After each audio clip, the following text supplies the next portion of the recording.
Hello and good evening. News room live देख रहे हैं आप। मैं हूं आपके साथ कंचन जसवानी। बुलेटिन की शुरुआत करते हैं लखनऊ से आ रही अहम खबर के साथ। मुख्य सचिव आरके तिवारी ने बैठक की है पंचायत चुनाव को लेकर। यह बैठक काफी अपने आप में अहम मानी गई है। आपको बता दें, पंचायत चुनाव की तारीखों का ऐलान कर दिया गया है और इसी पर मुख्य सचिव आरके तिवारी ने बैठक की है। स्वतंत्र, निष्पक्ष और शांतिपूर्ण चुनाव कराए डीएम, सभी जरूरी व्यवस्था सुनिश्चित करे डीएम। मुख्य सचिव का ऐसा कहना है। माफिया और अपराधियों के खिलाफ सख्त कार्रवाई की जाए। महत्वपूर्ण घटनाओं की वीडियोग्राफी भी बेहद जरूरी है। अवैध असलहों और अवैध शराब के खिलाफ कार्रवाई जारी रखे। जिस तरह से पिछले कई दिनों से आप देख रहे होंगे कि उत्तर प्रदेश में अवैध शराब के खिलाफ कार्रवाई की जा रही है, उसको जारी रखने की बात भी मुख्य सचिव आरके तिवारी द्वारा की गई है। पंचायत चुनाव की क्या कुछ तैयारियां हैं, इसको लेकर ये बैठक काफी अहम मानी जा रही है। मुख्य सचिव आरके तिवारी ने अहम बैठक की है। पंचायत चुनाव की तैयारियों को लेकर ये बैठक की गई है। स्वतंत्र, निष्पक्ष और शांतिपूर्ण चुनाव कराए जाएं, ये डीएम से भी अपील की गई है। साथ ही ये भी कहा गया है कि सभी जरूरी व्यवस्था सुनिश्चित की जाए। माफिया और अपराधियों के खिलाफ सख्त से सख्त कार्रवाई हो। महत्वपूर्ण घटनाओं की वीडियोग्राफी भी बेहद जरूरी है। मुख्य सचिव आरके तिवारी का ऐसा कहना है। अवैध असलहों और अवैध शराब के खिलाफ कार्रवाई को जारी रखा जाए। बड़ी खबर आपको बता दें, इस वक्त लखनऊ से मुख्य सचिव आरके तिवारी ने बैठक की है। पंचायत चुनाव को लेकर ये बैठक काफी अहम मानी जा रही है। पंचायत चुनाव की तारीखों का ऐलान कर दिया गया है। 4 चरण में पंचायत चुनाव होंगे। स्वतंत्र, निष्पक्ष और शांतिपूर्ण चुनाव कराए जाए, इस बात का भी जिक्र किया गया है। साथ ही आपको ये भी जानकारी दे दें कि अवैध शराब के खिलाफ जो कार्रवाई चल रही है उसको जारी रखने की बात भी आरके तिवारी मुख्य सचिव ने की है। ज्यादा जानकारी के लिए सीधा रुख करते हैं हमारे संवाददाता एसके बाजपेयी का। इसके क्या जानकारी मिल पा रही है? ये बैठक आरके तिवारी द्वारा जो की गई है वो अहम मानी जा रही है। क्या इनपुट्स मिल पा रहे हैं इस पर? बिल्कुल। मुख्य प्रदेश में त्रिस्तरीय पंचायत चुनाव को लेकर आज एक महत्वपूर्ण बैठक की, जिसमें सभी जिलाधिकारियों को, जो कि जिला निर्वाचन अधिकारी है, उनको निर्देश जारी किए, जिसमें किस तरीके से निष्पक्ष चुनाव कराया जाए उसको लेकर व्यवस्था जिलाधिकारी सुनिश्चित करें, जिसके निर्देश मुख्य सचिव ने जारी किए हैं। साथ ही साथ में जो मतदान केंद्र और पोलिंग बूथ है वहां पर सुरक्षा व्यवस्था चाक चौबंद रहे, उसको लेकर भी निर्देश मुख्य सचिव की तरफ से दिए गए। खासतौर पर जो अपराधी प्रवृत्ति के और जो हिस्ट्री सीटर्स हैं, जो किसी भी चाहे पंचायत क्षेत्र में आते हो, उन पर कार्रवाई के निर्देश मुख्य सचिव की तरफ से जारी किए गए हैं। तो कहीं ना कहीं ये वो महत्वपूर्ण चीजें थी जिसको लेकर मुख्य सचिव ने सभी जिला निर्वाचन अधिकारियों को निर्देशित किया है। हालांकि अगर हम देखें तो उत्तर प्रदेश में त्रिस्तरीय पंचायत चुनाव को लेकर लगातार प्रक्रिया सतत रूप से चल रही है और उस प्रक्रिया में किस तरीके से चीजें बेहतर की जाए उसको लेकर आज अधिकारियों के साथ मुख्य सचिव आरके तिवारी ने बैठक की थी, जिसके बाद ये दिशा निर्देश जिला निर्वाचन अधिकारियों साथ ही साथ में पुलिस विभाग के अफसरों को मुख्य सचिव की तरफ से जारी किए गए हैं। जी एसके बने रहेगा, आगे भी आपसे अपडेट लेते रहेंगे। तो देखिए, जिस तरह मुख्य सचिव आरके तिवारी ने बैठक की है, पंचायत चुनाव को लेकर काफी अहम बातों का जिक्र किया गया है आरके तिवारी की तरफ से। आपको ये भी जानकारी यहां पर दे दें कि स्वतंत्र, निष्पक्ष और शांतिपूर्ण तरीके से चुनाव हो, इस बात की भी चर्चा बैठक में की गई है।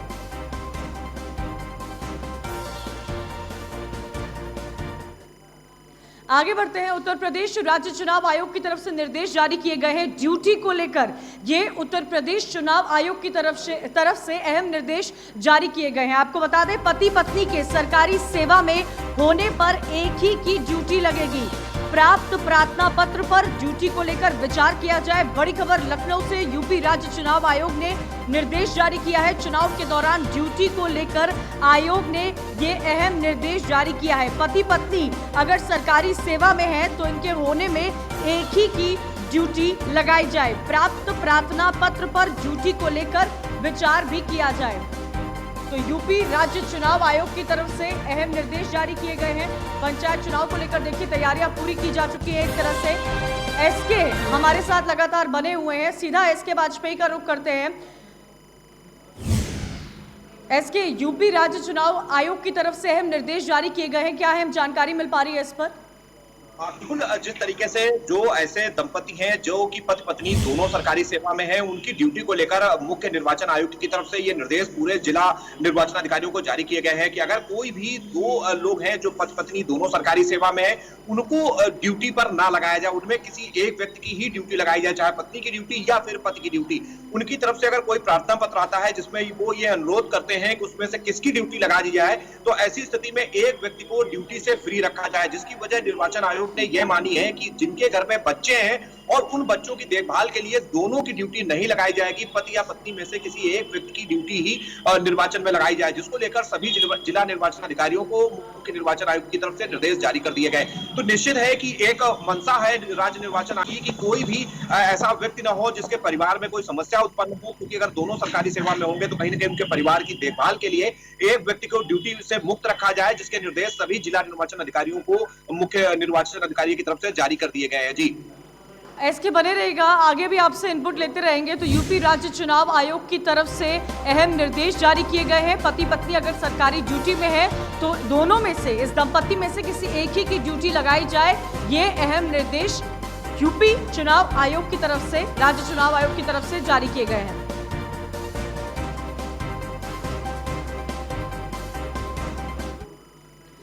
आगे बढ़ते अगली अहम खबर माफिया मुख्तार अंसारी से जुड़ी हुई है। माफिया मुख्तार अंसारी की पत्नी ने राष्ट्रपति को पत्र लिखा है और इस पत्र में सुरक्षा की मांग की गई है। आपको बता दें, मुख्तार को पंजाब से यूपी लाने के दौरान सुरक्षा की मांग की गई है मुख्तार अंसारी की पत्नी से।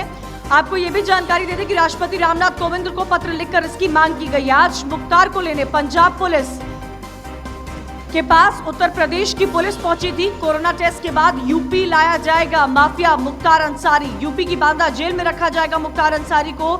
जल्द ही पुलिस मुख्तार को उत्तर प्रदेश लेकर आएगी। आज पंजाब के मोहाली कोर्ट में, तो बता दें आपको कि आज पंजाब के मोहाली कोर्ट में एक केस के मामले में पेश किया गया था मुख्तार अंसारी को। पेशी के बाद वापस रोपड़ जेल में मुख्तार अंसारी को ले जाया गया। 12 अप्रैल को दोबारा कोर्ट में मुख्तार अंसारी की पेशी होगी। तो मुख्तार अंसारी की पत्नी ने राष्ट्रपति को पत्र लिखा है। उत्तर प्रदेश वापस से आने के लिए सुरक्षा की मांग की गई है। मुख्तार अंसारी की पत्नी ने राष्ट्रपति को पत्र लिखा है और यह भी कहा है कि यूपी लाने के दौरान सुरक्षा दी जाए मुख्तार अंसारी को। कोरोना टेस्ट के बाद मुख्तार अंसारी को उत्तर प्रदेश वापस लाया जाएगा।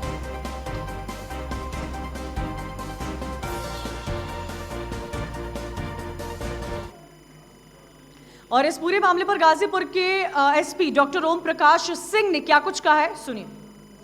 इनके ऊपर विभिन्न जनपदों के मिलाकर के कुल 45 मुकदमे पंजीकृत हैं, जिसमें इस समय गाजीपुर जनपद के 5 मुकदमे अंडर ट्रायल हैं, जिनमें 3 गैंगस्टर के हैं और 2 अन्य धाराओं के हैं। 307 है, एक 467, 68, 475 IPC का भी है।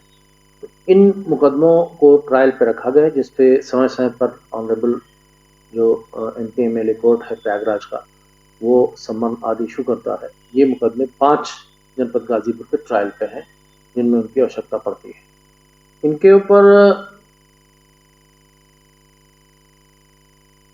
देखिए किस तरह व्हीलचेयर पर मुख्तार अंसारी आज पहुंचा था। कोर्ट में मुख्तार की पेशी हुई है और उत्तर प्रदेश नंबर की एम्बुलेंस से आया था। 12 तारीख को दोबारा पेशी होनी है। इसी बीच आपको यह भी बता दें कि क्या खौफ है उत्तर प्रदेश के मुख्यमंत्री योगी आदित्यनाथ का कि आदमी व्हीलचेयर पर भी क्यों न हो, वो पेशी के लिए पहुंचा था। व्हीलचेयर पर कोर्ट में पेश हुआ हिस्ट्री शीटर मुख्तार अंसारी। एक तरफ जहां मुख्तार अंसारी की पत्नी ने राष्ट्रपति को पत्र लिखा है, वहीं दूसरी तरफ ये 3 अहम तस्वीरें आज आई है मुख्तार अंसारी से जुड़ी हुई। एसके वाजपेयी हमारे साथ लगातार बने हुए हैं। एसके वाजपेयी, ये जो 3 तस्वीरें हमने अपने दर्शकों को दिखाई है, इसको देखकर तो सीधा सीधा साफ और सख्त संदेश जा रहा है कि योगी का खौफ इतना है कि माफिया व्हीलचेयर पर भी खुद पहुंच जाते हैं। एक तरफ जहां माफिया मुख्तार अंसारी को यूपी लाने की पूरी जो कवायद है वो खत्म हो चुकी है, वहीं दूसरी तरफ ये रिक्वेस्ट डाली गई है मुख्तार अंसारी की पत्नी की तरफ से, राष्ट्रपति को पत्र लिखा गया है, सुरक्षा की मांग की गई है। निश्चित तौर पर ये हम कहें कि सीएम योगी आदित्यनाथ का भय है मुख्तार अंसारी में, ये भय ही है कि वो दिखा रहा है कि एक डॉन आज किस तरीके से व्हील चेयर पर आ गया है। हालांकि वो कितनी भी कोशिशें कर लें, जिसको लेकर पंजाब जेल प्रशासन, पंजाब सरकार और माफिया मुख्तार अंसारी के वकीलों की तरफ से हर वो संभव कोशिश की गई कि उसको उत्तर प्रदेश प्रत्यार्पित न की। मोहाली कोर्ट जाने से पहले माफिया मुख्तार अंसारी की देखी है, वो दिखाता है कि एक डॉन किस तरीके से आज बेबस है और किस तरीके से यूपी ना जाना पड़े उसके लिए किस तरीके की वो पैंतरेबाजी कर रहा है। हालांकि आज जब मोहाली कोर्ट वो पहुंचा तो उसने अपनी चार्जशीट जरूर ली, लेकिन उसके वकील की तरफ से कोई भी अर्जी जो कि जमानत के लिए होती है वो दाखिल नहीं की गई। पूरे मामले की 12 अप्रैल को दोबारा सुनवाई होगी, जिस मामले में वो आज पेशी पर गया था मोहाली कोर्ट में। लेकिन वहीं अगर हम उत्तर प्रदेश की बात करें तो उत्तर प्रदेश सरकार की तरफ से यूपी पुलिस पूरी तरीके से मुस्तैद है। शासन और पुलिस विभाग के अफसर लगातार घटनाक्रम पर नजर बनाए हुए हैं। अंसारी की व्हीलचेयर की ये जो तस्वीर हमने आपको दिखाई है काफी चर्चित भी हुई है। शुक्रिया इसके जानकारी के लिए।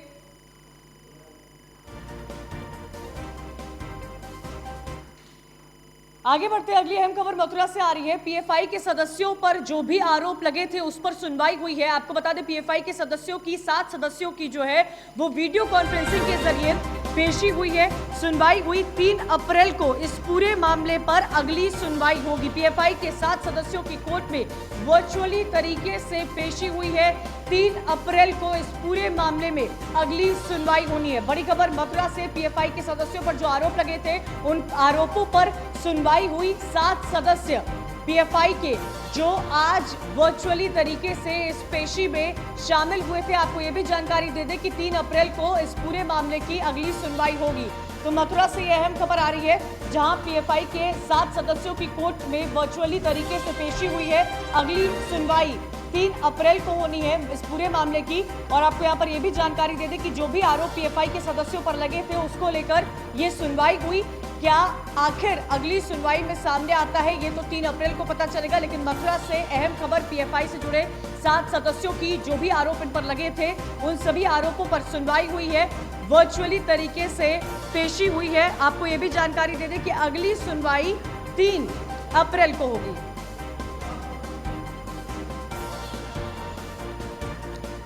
ज्यादा जानकारी के लिए सीधा रुख करते हैं गगन पंडित का। हमारे संवाददाता हमारे साथ जुड़े हुए। गगन, ये काफी अहम अपडेट सामने निकल कर आ रहा है। पीएफआई के 7 सदस्य वीडियो कॉन्फ्रेंसिंग के जरिए मौजूद थे।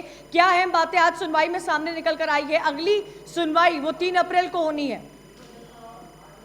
जी देखिए, बता दूं कि आज पीएफआई के 7 सदस्यों की सुनवाई होनी थी। सुनवाई के चलते जो प्रोसिक्यूशन है वो अभी तक अपनी जो है चार्जशीट कोर्ट में दाखिल नहीं कर पाया, जिसके चलते आज जो 7 आरोपी हैं पीएफआई के 7 आरोपियों की वर्चुअल के माध्यम से जो है न्यायालय में पेशी हुई। न्यायालय में पेशी के दौरान जो प्रोसिक्यूशन के अधिवक्ता हैं वो और आरोपी पक्ष के जो अधिवक्ता हैं दोनों की बहस हुई। दोनों की बहस में ये स्पष्ट हुआ कि जो चार्जशीट न लगने के कारण आज कोई खास सुनवाई नहीं हो सकी। जो अगली सुनवाई की जो तारीख थी वो 3 अप्रैल जो निर्धारित कर दी। 3 तारीख को होनी है। बहुत शुक्रिया आपका जानकारी देने के लिए। तो पीएफआई के 7 सदस्यों पर सुनवाई हुई है। अगली सुनवाई आपको जानकारी दे दें कि 3 अप्रैल को होगी।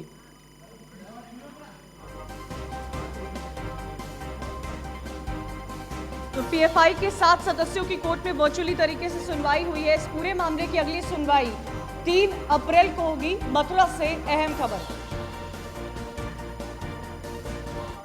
सीधा रुख करते हैं अगली अहम खबर का जो कानपुर से आ रही है। तस्वीरें कानपुर से सामने आई है जहां पर भीषण आग की ये तस्वीरें हैं। बताया जा रहा है कि काफी भीषण आग लगी है। ये तस्वीरें आपको इस वक्त सीधी कानपुर से दिखा रहे हैं जहां पर भीषण आग लगी है। कानपुर से ये अहम तस्वीरें। कानपुर के एक इलाके में भीषण आग लग गई है। आसपास आपको बता दें फायर ब्रिगेड की कई गाड़ियां मौजूद है। बताया जा रहा है कि कानपुर के हरवंश नगर में भीषण आग लगी है।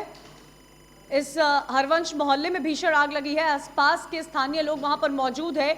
आग बुझाने की कोशिशें भी जारी है। क्या वजह रही है इसका फिलहाल पता नहीं चल पाया है। लेकिन ये देखिए तस्वीरें आपको कानपुर की दिखा रहे हैं जहां पर भीषण आग लगी है। जगह हरवंश मोहल्ला बताया जा रहा है और इन तस्वीरों को देखकर अंदाजा लगाया जा सकता है कि आग कितनी भयंकर तरीके से यहाँ पर लगी है। विकराल रूप लेती हुई ये आग नजर आ रही है। आसपास कई सारे लोग भी मौजूद हैं और स्थानीय लोग भी साफ तौर पर इन तस्वीरों में देखे जा सकते हैं। फायर ब्रिगेड की गाड़ियां भी मौके पर मौजूद है।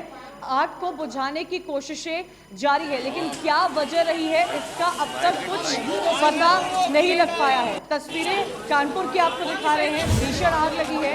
क्या वजह रही है इसका पता नहीं लग पाया है। किसी का कमर टेबल नहीं लगेगा।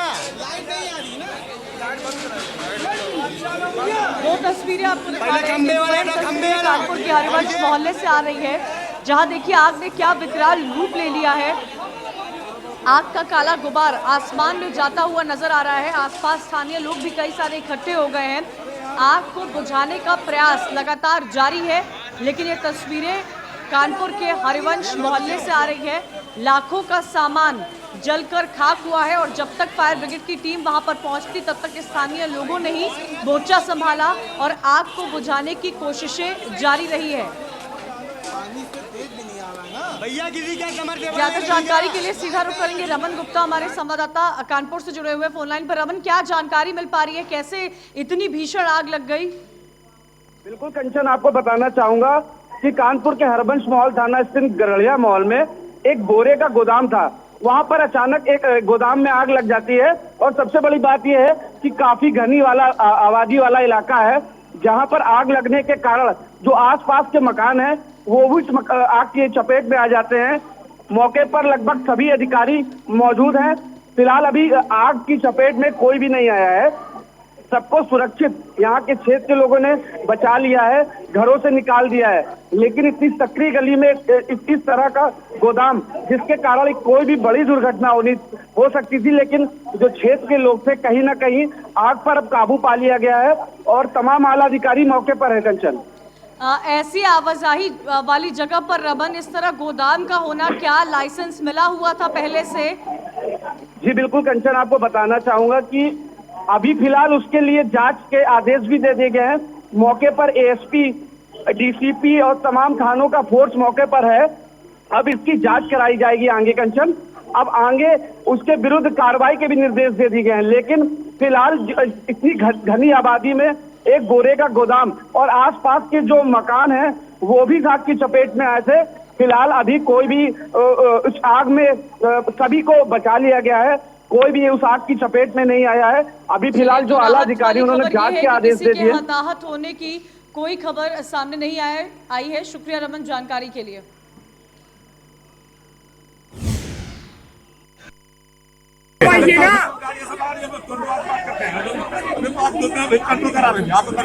कहाँ पर लगी आगे? अभी गाड़ी सवारी आ रही है। हरबंश में लगे।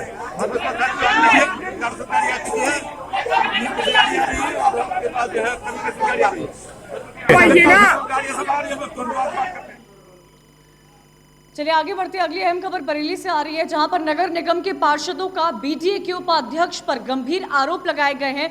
भ्रष्टाचार के गंभीर आरोप लगाए गए हैं। आपको बता दें बरेली से, जहां बीजेपी पार्षदों ने बीडीए उपाध्यक्ष पर भ्रष्टाचार का आरोप लगाया है। बिना नीलामी प्लॉट बेचने का आरोप बीडीए उपाध्यक्ष पर लगाया गया है। जिनका नाम आया है उनको प्लॉट नहीं मिल रहा है। बीजेपी पार्षद का ऐसा कहना है। पार्षद शिकायत करने पहुंचे तो कमिश्नर ने मिलने से ही इनकार कर दिया। नाराज पार्षद कार्रवाई की मांग को लेकर गेट पर धरने पर बैठ गए। बीजेपी पार्षदों ने आरोपियों के खिलाफ कार्रवाई की मांग की है। देखिए, अभी तक हमको इसकी ना ही कोई प्रकरण संज्ञान में आया है, ना ही कोई लिखित में शिकायत प्राप्त हुई है।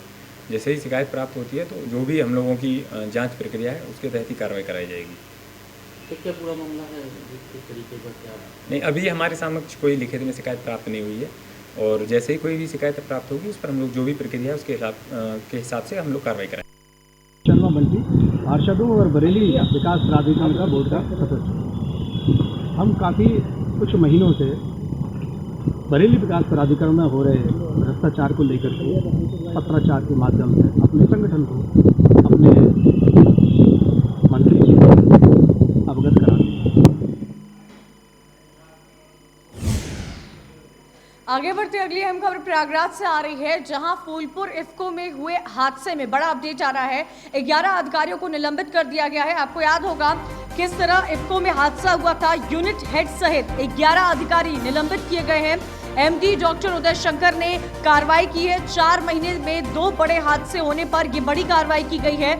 आंतरिक जांच में दोषी पाए जाने पर कार्रवाई हुई है। अभी कुछ और अधिकारियों पर भी कार्रवाई हो सकती है। सूत्रों के हवाले से अहम खबर आ रही है। 22 मार्च को इफ्को में बॉयलर फटने से 3 मजदूरों की जान चली गई थी और 22 दिसंबर 2020 को हुए हादसे में 2 अधिकारियों की मौत हुई थी। तो पिछले 4 महीने में इफ्को में 2 बड़े अहम हादसे हो चुके हैं, जिसको लेकर एमडी डॉक्टर उदय शंकर ने कार्रवाई की है। यूनिट हेड सहित 11 अधिकारी निलंबित कर दिए गए हैं।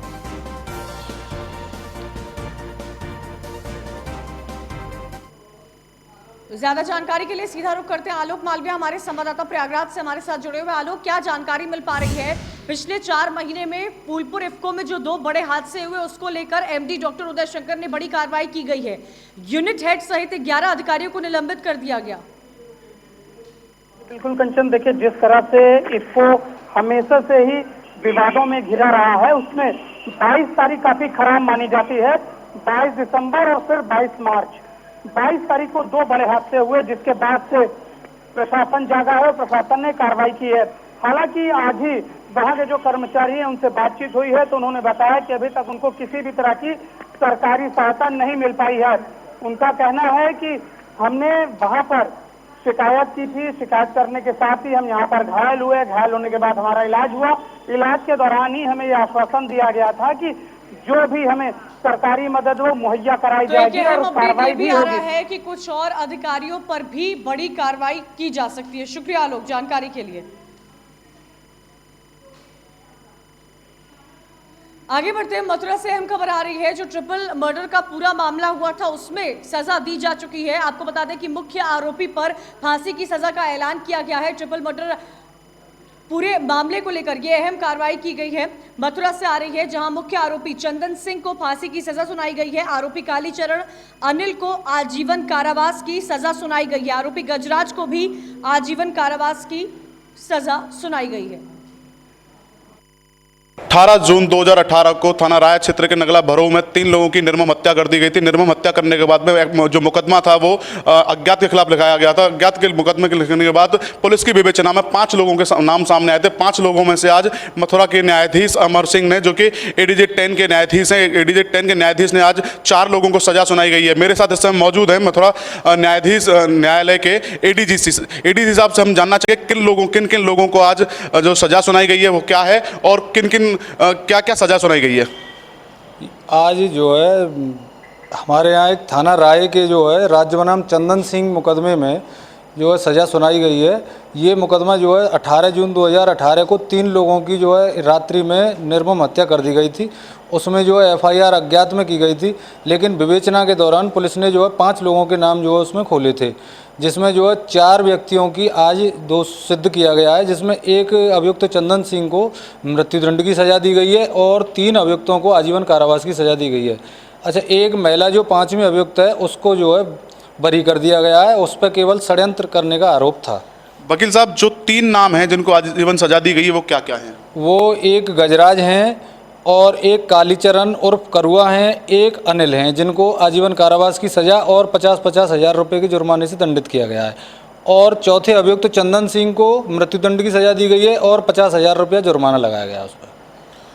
देखिए, बता दूं आपको कि अपने आप में बहुत ही महत्वपूर्ण हो जाता है, क्योंकि तिहरे हत्याकांड में सजा बोलना, और इसमें 4 लोगों को सजा हुई है, जिनमें कि 3 लोग जो हैं उनको आजीवन कारावास है और 50-50 हज़ार रुपये का अर्थदंड है, जबकि चौथा व्यक्ति जो चंदन सिंह है उसे सजाए मौत की सजा दी गई है और 50,000 रुपये का अर्थदंड दिया गया है। न्यूज़ 1 इंडिया के लिए गगन पंडित, मथुरा। इसी के साथ न्यूज़ रूम लाइव में आज मेरे साथ इतना ही। आगे देखिए महाराष्ट्र से जुड़ी अहम खबरें आज महाराष्ट्र में।